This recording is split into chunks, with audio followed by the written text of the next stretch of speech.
saudara-saudara, beruntung kalian menjadi umat yang paling baik, menjadi umat yang paling mulia, menjadi umat yang paling agung, menjadi umat yang paling utama, yaitu umat baginda Nabi besar Muhammad SAW. Umat yang selalu dibanggakan oleh Nabi, umat yang pertama kali dibangkitkan dari dalam kubur, umat yang kelak di akhirat akan menjadi pemimpin dari seluruh umat-umat yang lain. Umat yang dimana kalau Allah, innal jannah muharramatun alal umam qabla an tadkhuluha ummatuh. Sesungguhnya sorga diharamkan oleh Allah untuk dimasuki oleh umat manapun sebelum sorga dimasuki oleh umat Nabi Muhammad. Beruntung kalian menjadi umat Nabi Muhammad SAW. Para nabi-nabi, rasul-rasul terdahulu, beliau-beliau iri kepada kita sebagai umat Nabi Muhammad. Di dalam kitab Nasaihul Ibad, Al-Imam Ibnu Hajar Al-Asqalani dikatakan bahwasanya Nabi Allah Adam alaihissalam, Nabi Adam berkata, sungguh aku iri kepada umat Muhammad karena Allah memberikan kepada mereka 4 macam kemuliaan yang tidak pernah Allah berikan kepada aku, tetapi Allah berikan kepada mereka sebagai umat Muhammad.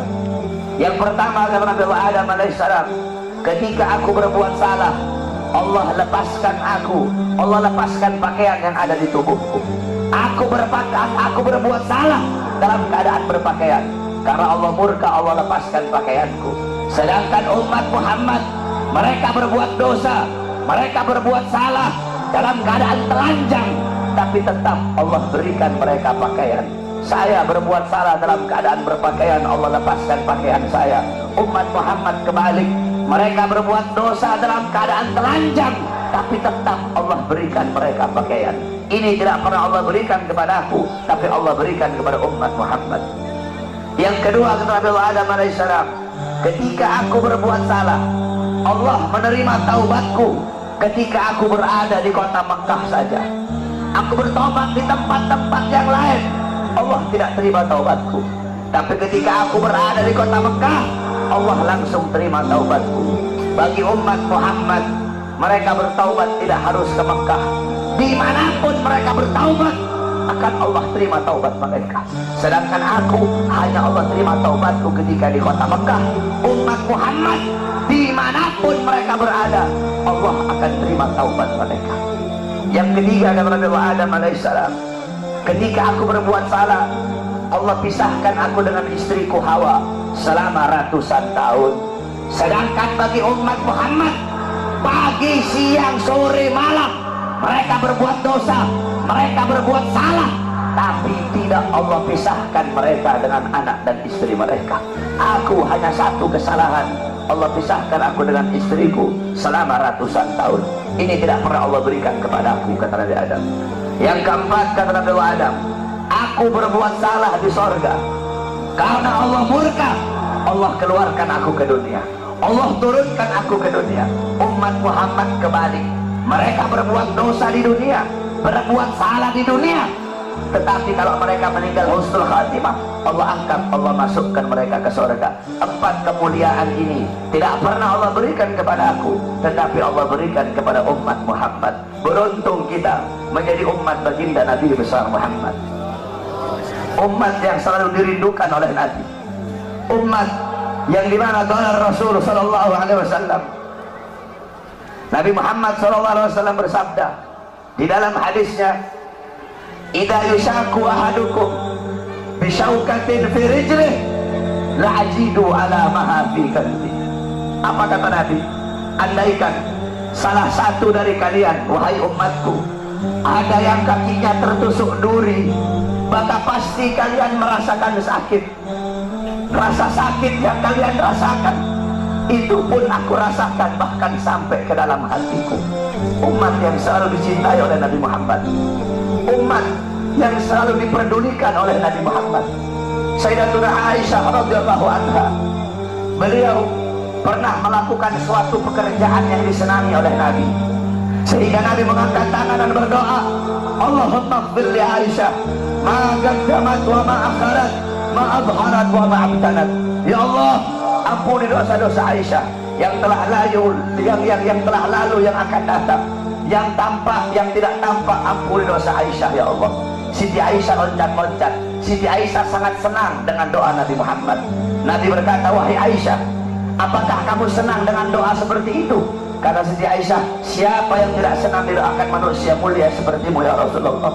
Kata Nabi, wahai Aisyah, kalau kamu senang dengan doa seperti itu, ketahuilah doa seperti itulah yang setiap yang setiap saat, setiap pagi, siang, sore, malam, setiap waktu aku mintakan kepada Allah untuk umatku.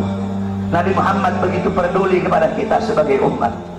Beruntung kalian menjadi umat yang dimana qala Sayyidina Ali karamallahu wajhah, inna Rasulullah fi akhir nafsi haragat syafataihi marratain falgaitu sam'i fasami'tuhu yaqul ummati ummati faqbilah Rasulullah. Sayyidina Ali berkata, Nabi Muhammad pada saat detik-detik terakhir nafasnya, aku melihat bibir beliau menggerakkan dengan 2 kali gerakan. Aku dekatkan telingaku, aku mendengar beliau berkata, ummati ummati umatku umatku, kata Nabi Muhammad SAW. Bahkan pada saat detik-detik terakhir nafasnya, Nabi Muhammad masih memikirkan kalian sebagai umat. Ketika itu Nabi Muhammad terbaring sakit di kamar yang biasa beliau tiduri di rumah Sayyidatuna Aisyah radhiyallahu anha.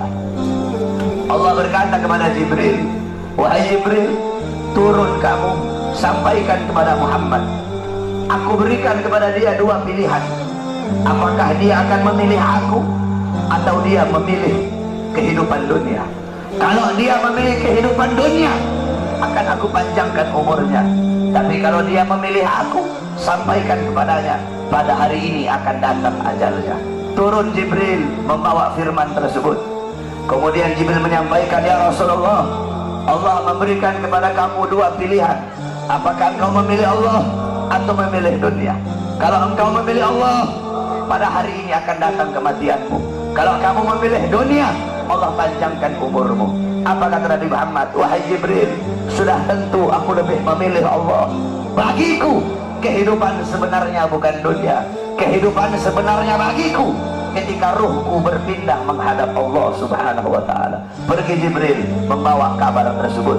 Kemudian Allah memanggil Israel, wahai Israel, wahai pencabut nyawa, turunlah kamu ke dunia. Pasang muka yang paling bagus, pasang wajah yang paling bagus. Kamu akan mencabut nyawa makhluk yang paling mulia, yaitu Nabi Muhammad. Kamu cabut nyawa dia, itu pun kamu izin dulu kepada dia. Mau tidak dia dicabut nyawanya? Kalau dia mau kamu cabut, kalau dia tidak mau kamu kembali kepada aku. Turun Israel membawa perintah Allah untuk mencabut nyawa baginda Nabi besar Muhammad. Israel berdiri di depan pintu rumahnya Nabi. Israel tidak berani langsung masuk rumahnya Nabi. Israel berdiri di depan pintu rumah Nabi Muhammad. Israel mengucapkan salam. Assalamualaikum ya Rasulullah, Assalamualaikum ya Habibullah, Assalamualaikum ya Safiyullah. Pintu rumah dibuka oleh Sayyidatuna Fatimah. Sayyidatuna Fatimah putrinya Nabi membuka pintu rumah tersebut. Siti Fatimah berkata, siapa engkau? Apakah engkau tidak lihat ayahku sedang terbaring sakit? Israel menjawab, aku yang memisahkan anak dengan orang tua, aku yang memisahkan orang tua dengan anak, aku yang memisahkan suami dengan istri, aku yang memisahkan istri dengan suami, aku yang menjadikan anak-anak menjadi yatim, aku yang menjadikan istri-istri menjadi janda, aku yang meramaikan kuburan, aku pemisah antara kehidupan dan kematian. Aku adalah Israel. Allah memberikan mandat kepada aku untuk mencabut nyawa seluruh makhluk, dan aku datang ke sini untuk mencabut nyawa makhluk yang paling mulia, baginda Nabi besar Muhammad. Siti Fatimah lari menangis. Siti Fatimah kembali ke pangkuan ayahnya. Siti Fatimah berkata, wahai ayahku, engkau akan wafat. Wahai ayahku, kau akan meninggal dunia. Israel sudah ada di depan ingin mencabut nyawamu ya Rasulullah. Rasulullah berkata, jangan kau bersedih wahai Fatimah. Wahai Fatimah, ketahuilah, setelah kematianku, engkau adalah manusia yang pertama kali akan menyusulku. Setelah kematianku nanti kelak, engkau adalah manusia yang pertama kali masuk surga setelah aku. Siti Fatimah mengusap air matanya. Datang Israel berdiri di hadapan Nabi Muhammad. Israel berkata, ya Rasulullah, dengan segala kerendahan hatiku, aku datang kemari untuk mencabut nyawamu atas perintah Allah. Aku izin dulu kepadamu, apakah engkau mau dicabut nyawa? Kalau engkau mau, aku cabut. Kalau engkau tidak mau, aku kembali kepada Allah Subhanahu wa ta'ala. Nabi Muhammad berkata, ya Jibril, wahai Jibril, aku belum puas meninggalkan umatku kalau belum diberi jaminan oleh Allah Subhanahu wa ta'ala. Nabi Muhammad masih memikirkan nasib kita sebagai umat. Nabi Muhammad pergi menghadap apa? Jibril pergi menghadap Allah. Jibril berkata, ya Allah, kekasihmu Rasulullah meminta jaminan untuk umatnya. Apa kata Jibril? Ya Rasulullah, ya Allah, kekasihmu meminta jaminan untuk umatnya. Allah berkata, Allah berfirman, fa'auhallahu ta'ala ala Jibril, basyirhu ya Jibril, innahu awwalu nasin kharijun minal ardi idha bu'isu wa sayyiduhum idha jami'u fabashirhu innal jannah muharramatun alal umam qabla an tadkhuluha ummatun. Nabi Allah berkata kepada Jibril, wahai Jibril, sampaikan kepada kekasihku Muhammad, dia adalah manusia yang pertama kali akan aku bangkitkan dari dalam kubur. Dia adalah manusia yang menjadi pemimpin seluruh manusia di dunia dan akhirat. Dia menjadi pemimpin kelak ketika hari kebangkitan. Dan sampaikan kepadanya, jaminan dariku, surga aku haramkan untuk dimasuki oleh umat manapun sebelum surga dimasuki oleh umatnya. Turun Jibril bawa wahyu tersebut. Rasulullah berkata, al-an qarrat aini, sekarang aku senang, sekarang aku puas, cabutlah nyawaku wahai Israel. Dicabut nyawa Nabi Muhammad SAW. Ketika dicabut nyawa Nabi Muhammad mendesak. Nabi Muhammad berkata, dicabut lagi nyawa Nabi Muhammad. Nabi Muhammad berkata, Nabi Muhammad merasakan sakit. Di sebelah kanannya Nabi ada sebuah cawan berisi air. Nabi Muhammad letakkan tangannya di cawan tersebut. Beliau usap air keringat yang keluar dari wajah beliau. Kemudian beliau berkata, wahai Israel, apakah seperti ini rasa sakit dicabut nyawa? Israel berkata, iya ya Rasulullah, seperti itulah rasa sakit dicabut nyawa. Nabi berkata, apakah rasa sakit seperti ini juga yang nanti bakal dialami oleh umatku? Apakah rasa sakit seperti ini yang nanti bakal umatku rasakan wahai Israel? Israel berkata, iya ya Rasulullah, rasa sakit seperti itulah yang nanti bakal dialami oleh umatmu. Rasa sakit seperti itulah yang nanti bakal dirasakan oleh umatmu. Mendengar itu Nabi Muhammad menangis. Nabi Muhammad mengangkat tangan. Doa terakhirnya Nabi Muhammad, harapan terakhirnya Nabi Muhammad, doa yang menutupi wafatnya Nabi Muhammad SAW. Beliau mengangkat tangan dan berdoa, Allahumma khaffif ala ummati fi sakaratil maut. Ya Allah, ringankanlah sakaratul maut umatku. Ya Allah, permudahkanlah sakaratul maut umatku. Aku nabi mereka, aku pemimpin mereka, aku penanggung jawab mereka ya Allah. Biar aku menanggung seluruh rasa sakit sakaratul maut umatku. Biar aku menanggung beban penderitaan rasa sakit mereka ya Allah. Umatku tidak akan kuat, mereka tidak akan sanggup ya Allah. Biar aku Muhammad menanggung rasa sakit sakaratul maut umatku. Apa yang telah kau lakukan untuk Nabi Muhammad? Apa yang telah kau korbankan untuk Nabi Muhammad? Nabi Muhammad berjuang untuk kalian. Nabi Muhammad menanggung rasa sakit sakaratul maut kalian. Karena begitu cinta beliau kepada kalian sebagai umat. Saya dan kalian, kita tidak bisa membalas jasa-jasa Nabi Muhammad SAW. Sekalipun kalian merangkak dari rumah kalian menuju kuburnya Nabi Muhammad, kalian tidak akan bisa membalas jasa-jasa Nabi Muhammad SAW. Oleh karena itu saudara-saudaraku sekalian, setelah Nabi Muhammad wafat, banyak para sahabat-sahabat yang tidak kuat hidup. Ada sahabat yang berdoa, ya Allah, cabut kedua mataku. Untuk apa lagi aku melihat? Nabi sudah wafat, cabut kedua mataku. Aku tidak lagi mau melihat selain memandang wajahnya Nabi Muhammad. Ketika itu juga dia dibutakan oleh Allah Subhanahu wa ta'ala. Ada yang angkat tangan, ya Allah, cabut nyawaku. Aku aku tidak lagi mau hidup. Untuk apa aku hidup? Nabi Muhammad sudah wafat, cabut nyawaku ya Allah. Ketika itu juga Allah cabut nyawanya. Kemudian ada seorang perempuan, ada seorang wanita, qalat li Aisyah, ya Aisyah, ikshif li qabrin Nabi. Wahai Aisyah, bukakan untukku kuburnya Nabi Muhammad. Dibuka kuburnya Nabi oleh Siti Aisyah. Masuk ini perempuan, fabakat hatta matat. Wanita ini menangis depan kuburnya Nabi sampai dia mati saat itu juga. Ketika itu banyak para sahabat yang tidak ada lagi gairah hidup. Sayyidina Abu Bakar As-Siddiq radhiyallahu anhu. Kamu tahu Sayyidina Abu Bakar? Sayyidina Abu Bakar seorang sahabat yang sangat dekat dengan Nabi Muhammad.